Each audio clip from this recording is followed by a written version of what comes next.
Hello everyone, today in this video we will discuss how to fix missing microphone on keyboard on Samsung Galaxy A36. Let's start the video. First of all, go to app library. Here click on settings app. Now in setting, scroll down and click on general management. After click on general management, click on Samsung keyboard settings. After click on Samsung keyboard settings, scroll down and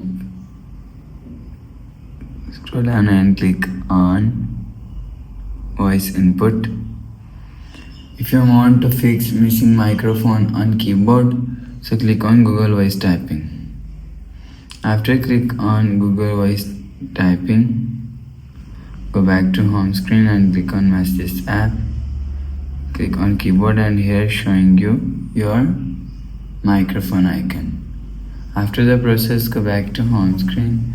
So that's how you can fix missing microphone on keyboard on Samsung Galaxy A36. If you like the video, please subscribe. Thanks for watching.